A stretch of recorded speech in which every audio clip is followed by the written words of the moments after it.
I wanted to make a quick and versatile side dish with mushrooms because I had a bunch, and as it came together, I realized I was making a new vegetarian take on one of my favorite Italian home cooking classics, spaghetti alle vongole in bianco. If you aren't familiar, that's spaghetti with clams, only instead of clams I used oyster mushrooms. First I trimmed the mushrooms. I already cleaned these by wiping them down with a damp paper towel. Then I did my mise en place. I zested and juiced 1 lemon, grated 2 cloves of garlic, you could also chop them, chopped up half a bunch or around 4 tablespoons of parsley, and chopped a quarter of an onion. You could also use a shallot.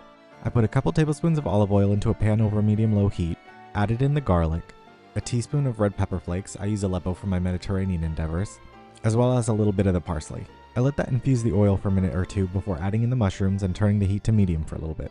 I added a teaspoon of flaky salt along with the onions and let that saute for a couple of minutes before putting a lid on it, dropping the heat to low and letting it cook for 10 minutes. Then I added in my lemon juice and zest alongside 3 tablespoons of white wine. I simmered it for a little bit on a higher heat to cook off some of the alcohol, before dropping the heat to low again, covering and letting it cook for a final 10 minutes. If you put this over some good pasta, you wouldn't be able to tell me this didn't taste exactly like pasta alla vongole. When it was done, I stirred in the last of my parsley as well as some freshly grated Parmigiano.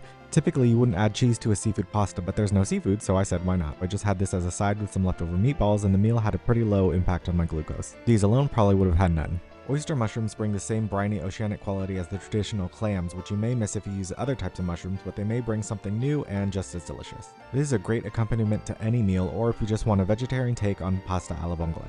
Try this out, let me know how it turns out in the comments, share with people that you think might like it, and follow for more low-carbified recipes from all over the world.